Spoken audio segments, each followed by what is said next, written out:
The biggest problem is you think that you shouldn't have a crash. It's like thinking that you shouldn't have to eat because you ate once 3 months ago. It's just stupid. You're listening to the Traffic and Funnels Show.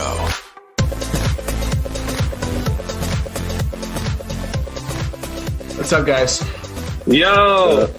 So I have like 4 to 7 day spans where I just feel like I'm going to run through a brick wall and I tear everybody down in front of me, and it's really awesome.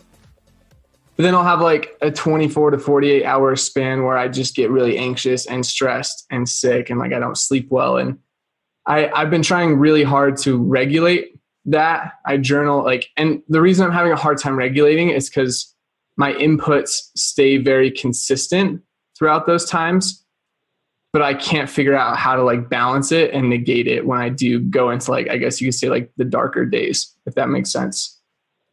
So question is, Taylor, I know our personalities are similar. Have you experienced something like this, and what have you done to make it more stable? Chris, do you think I've experienced this stuff before? Similar? Yeah. Only every day for the past 5 years, basically. Yeah, dude. I mean, sometimes I eat a lot and it's awesome and I feel so satisfied, and then I'm like starving if I wait for 3 days to eat again. I don't know if that ever happens to you. It definitely happens to me. And I always get really mad and angry at myself when my stomach is hungry. It's the same thing, dude. Energy has to regulate up and down. It's got to. It's very elastic. The thing that I feel like you need to know is that, dude, first of all, there's nothing wrong with you if you go 4 days nonstop blitz and then you crash. There's nothing wrong with you. That just means that you're kind of like you. Unfortunately, you're not a robot. You're a human. So at a certain point, if you don't start putting routines and rhythms and processes in place that make you disconnect routinely, one of these days you'll go into a crash and you'll have trouble sleeping. And you'll just think, oh, it's just another one of those, except for it'll last a month and then 3 months and then 6 months. And then you never get out of it. And that should terrify you. Yeah. It's very likely and very possible that at a certain point you will not recover when you go into that state of burnout.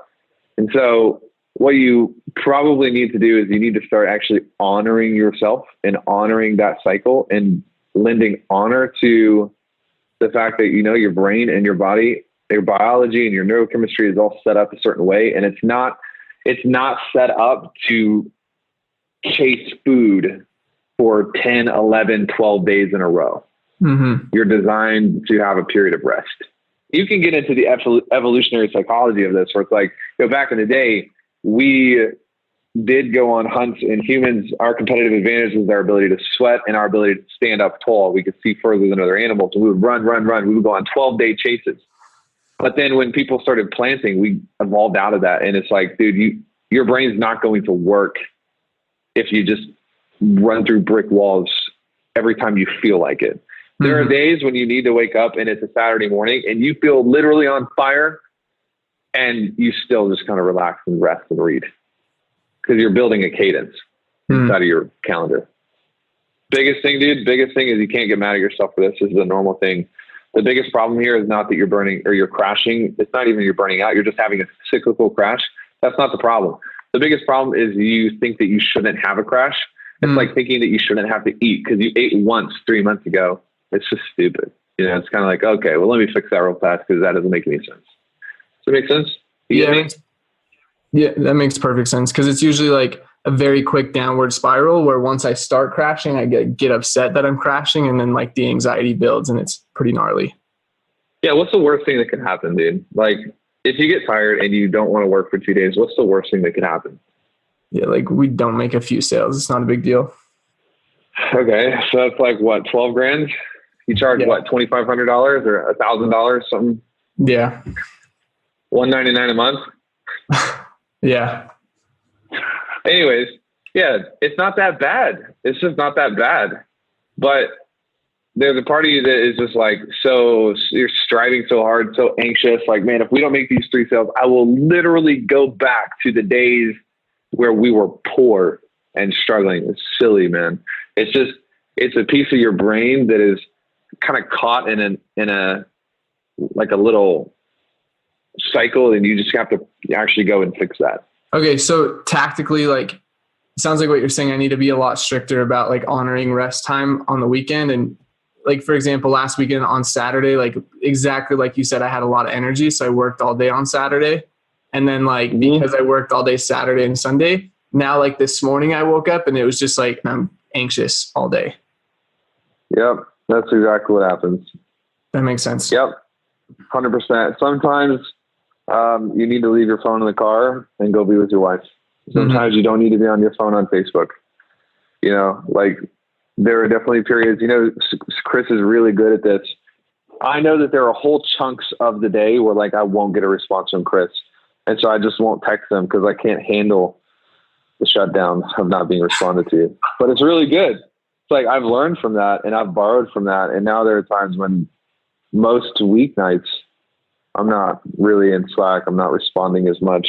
You have to build that for yourself or you just won't scale past your current level. Makes sense. Okay. That's super helpful. I feel like I have a good idea for what to do moving forward. Cool. Thanks for listening. For more from Chris and Taylor, visit trafficandfunnels.com and get a free gift just for being a subscriber. That's trafficandfunnels.com.